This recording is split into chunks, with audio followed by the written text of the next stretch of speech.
नमस्कार प्रिय दर्शकों, स्वागत है आप सभी का।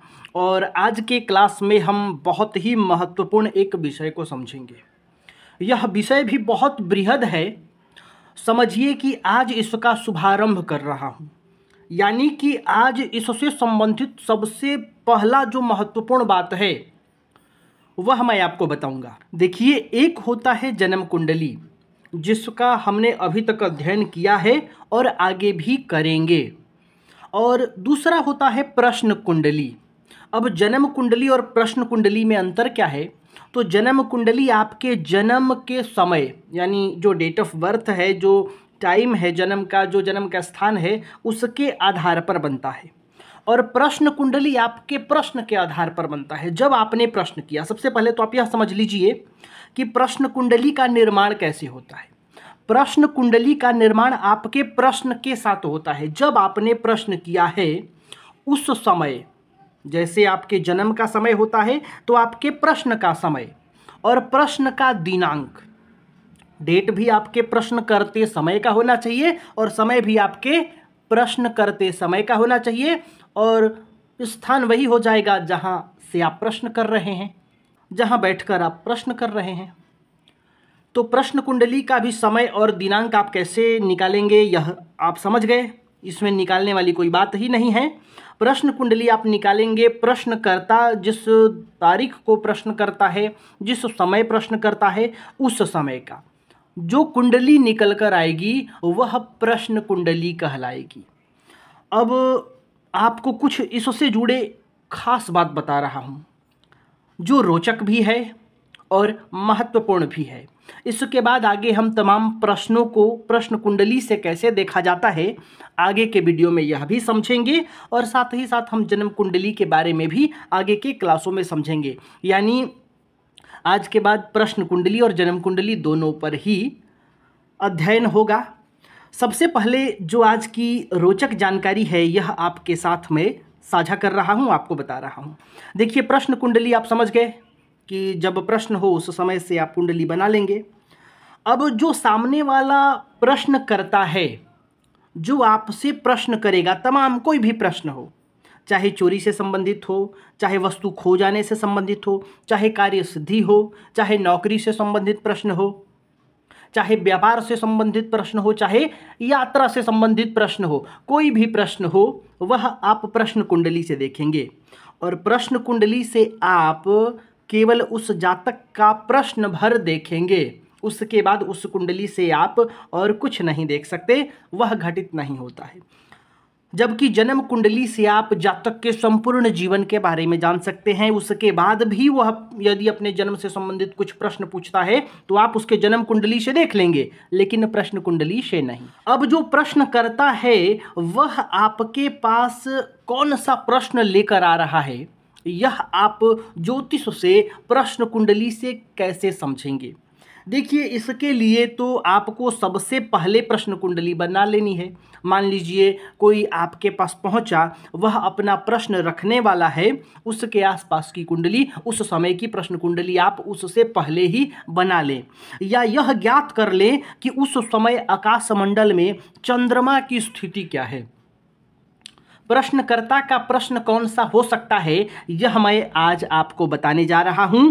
और साथ ही साथ यह बताऊंगा कि जैसा कि प्रश्न कुंडली है, तो जो जातक प्रश्न करेगा आपसे वह एक भी कर सकता है, दो भी कर सकता है, तीन भी कर सकता है। यानी उस समय जितने प्रश्न होंगे उसका जवाब आपको प्रश्न कुंडली से देना है। तो यदि जातक एक प्रश्न करता है तो उसका आप उत्तर कैसे देंगे? यदि वो दो प्रश्न कर दिया तो उसका उत्तर कैसे देंगे आप प्रश्न कुंडली से? तीन प्रश्न कर दिया, चार प्रश्न कर दिया, तो इसका उत्तर प्रश्न कुंडली से कैसे देखा जाएगा? इसके बाद आगे हम सूत्रों को भी समझेंगे। और सबसे पहले बिना प्रश्नकर्ता के प्रश्न बताए ही पूछे ही आप कौन सा वह प्रश्न पूछने वाला है यह कैसे ज्ञात करेंगे? ज्योतिष शास्त्र में प्रश्न कुंडली के माध्यम से इसके बारे में क्या बताया गया है मैं आपको बताने जा रहा हूं। सबसे पहले तो आप प्रश्न कुंडली में प्रश्न लग्न निकाल लें। प्रश्न लग्न मतलब जन्म कुंडली का ये वाला लग्न भाव है, आप समझ रहे हैं। तो प्रश्न के समय जो लग्न उदय होगा, कौन सा लग्न उदय हो रहा है, वह प्रश्न लग्न कहला जाता है। यानी जो यहाँ लग्न आएगा वह जन्म कुंडली का क्या होगा, प्रश्न लग्न हो जाएगा। अब आपको जो कुंडली प्रश्न कुंडली में बनेगी उसमें देखना है कि चंद्रमा किस भाव में बैठा है। 12 भाव हैं, इसी 12 भावों में से किसी एक भाव में होगा। 12 ही राशियां हैं, इन्हीं 12 राशियों में से किसी एक राशि में होगा। तो आप राशि नहीं केवल भाव देख लीजिए कि प्रश्न कुंडली में चंद्रमा लग्न में बैठा है। जब प्रश्नकर्ता आपके पास आता है उस समय की जो कुंडली बनेगी, उस कुंडली में चंद्रमा लग्न में है कि दूसरे भाव में है कि तीसरे भाव में है कि चौथा, पांचवा, छठा, सातवां, आठवां, नवा, 10वां, 11वां, 12वां, इन्हीं 12 भाव में होगा। तो किस भाव में बैठा है। ज्योतिष शास्त्र कहता है कि प्रश्नकर्ता के समय प्रश्न कुंडली में चंद्रमा जिस भाव में बैठा होगा, प्रश्नकर्ता उसी भाव से संबंधित प्रश्न लेकर आपके पास आया होगा। जैसा कि उदाहरण से समझते हैं कि आपने प्रश्न लग्न बनाया, प्रश्न कुंडली बनाया, प्रश्नकर्ता आपके सामने बैठा है, वह क्या प्रश्न लेकर आया है यह जानने के लिए आपने उस समय का प्रश्न कुंडली बनाया और आपने अभी प्रश्न नहीं पूछा है। तो आपको प्रश्न लग्न में, प्रश्न कुंडली में ये दिखाई दिया कि चंद्रमा लग्न में बैठा है। मान लीजिए चंद्रमा यहाँ पर बैठा हो, तो जो प्रश्न करता है वह स्वयं से संबंधित, लग्न से संबंधित प्रश्न लेकर आपके पास आएगा। दूसरे भाव में जब चंद्रमा यदि बैठा हो, प्रश्न कुंडली आपने बनाया, देखा कि दूसरे भाव में चंद्रमा बैठा है, तो आप बिना प्रश्नकर्ता से प्रश्न पूछे यह समझ सकते हैं कि प्रश्नकर्ता धन भाव से संबंधित, दूसरा भाव है धन का, कुटुंब का, तो धन से संबंधित, परिवार से संबंधित, कुटुंब से संबंधित प्रश्न लेकर आया होगा। यदि 10वें भाव में चंद्रमा हो तो कार्य क्षेत्र से संबंधित प्रश्न प्रश्नकर्ता का होता है। ये आप अनुमान लगा सकते हैं, प्रायः औसतन यह सटीक पाया गया है। तो आप बिना प्रश्नकर्ता से प्रश्न पूछे ही प्रश्न कुंडली बनाकर चंद्रमा किस भाव में बैठा है यह ज्ञात करके आप यह ज्ञात कर सकते हैं कि प्रश्नकर्ता का प्रश्न किस प्रकार का होगा, किससे संबंधित होगा। जैसा कि प्रश्न कुंडली में दूसरे भाव में चंद्रमा तो धन से संबंधित, चौथे भाव में तो सुख से संबंधित, पंचम भाव में हो तो संतान से संबंधित, षष्ठ भाव में यदि चंद्रमा आपको दिखाई दे प्रश्न कुंडली में तो समझिए कि प्रश्नकर्ता का प्रश्न रोग रिपुण से संबंधित होगा। अब दूसरी महत्वपूर्ण बात जो आज मैं आपको बताने जा रहा हूं कि मान लीजिए कि प्रश्नकर्ता एक से अधिक प्रश्न कर देता है, तो आप उसका उत्तर प्रश्न कुंडली से किस प्रकार से देंगे ताकि वह घटित हो। प्रश्नकर्ता यदि आपसे कई प्रश्न एक साथ कर देता है तो पहले प्रश्न का उत्तर आपको लग्न से देना है, जन्म कुंडली नहीं। आज हम प्रश्न कुंडली की बात कर रहे हैं, तो आप यह ध्यान रखिए कि प्रश्न कुंडली बनाएंगे तो पहले प्रश्न का उत्तर लग्न से देना है। ऐसा नहीं है कि आप जन्म कुंडली खोल रखे हैं, आपने यह क्लास देख लिया है, सामने वाला आपने जन्म कुंडली से संबंधित प्रश्न पूछ रहा है, पहला सवाल आप लग्न से देने जा रहे हैं। ये प्रश्न कुंडली के प्रश्न का सवाल है। तो यहाँ जब प्रश्नकर्ता प्रश्न पूछेगा तो पहले सवाल का उत्तर आप लग्न से देंगे। पहले प्रश्न का उत्तर लग्न की स्थिति को देखकर आप करेंगे कि लग्न भाव में कौन कौन से ग्रह हैं, लग्न भाव में कौन सी राशि है, इस भाव पर किस ग्रह की दृष्टि है, लग्नेश कौन सा ग्रह बनता है, इनका बलाबल किस प्रकार का है। अब मान लीजिए प्रश्नकर्ता तुरंत दूसरा सवाल पूछ दे, तो जन्म कुंडली में चंद्रमा की स्थिति को देखकर, चंद्रमा के स्थान को देखकर देना है। चंद्रमा की स्थिति किस प्रकार का है, चंद्रमा किस स्थान में बैठा है, चंद्रमा जिस स्थान में बैठा है उस स्थान में किस प्रकार की ग्रह स्थितियां बनी हुई हैं। हालांकि प्रश्नकर्ता का सर्वाधिक महत्वपूर्ण प्रश्न यही हो सकता है जिस भाव में चंद्रमा हो उस भाव से संबंधित। अब मान लीजिए प्रश्नकर्ता तीसरा भी प्रश्न पूछ दे, तो जन्म कुंडली में सूर्य ग्रह को देखना है। देखिए यहां लिख देता हूं, प्रथम प्रश्न। यदि प्रश्नकर्ता प्रथम प्रश्न पूछे तो इसका उत्तर आपको लग्न से देना है।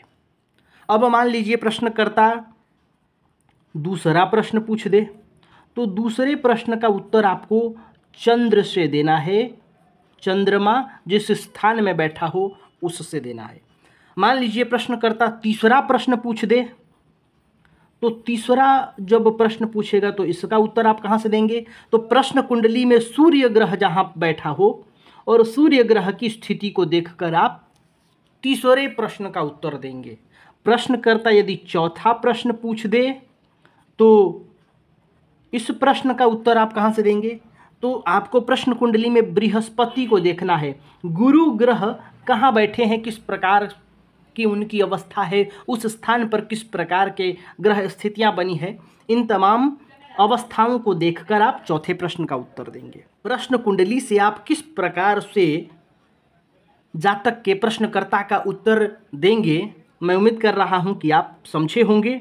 सबसे पहले तो प्रश्नकर्ता के प्रश्न करने के समय जो ग्रह स्थितियां बनी हैं उसकी एक कुंडली बनाइए जिसे प्रश्न कुंडली कहते हैं। और इस प्रश्न कुंडली में पहले प्रश्न का उत्तर लग्न से, दूसरे का चंद्रमा से, तीसरे का सूर्य से, चौथे का गुरु से देना होता है। अगर आप इनके आधार पर इनकी आंकलन करके, इनका गणना करके प्रश्नों का उत्तर देते हैं तो काफ़ी हद तक सटीक हो जाएगा।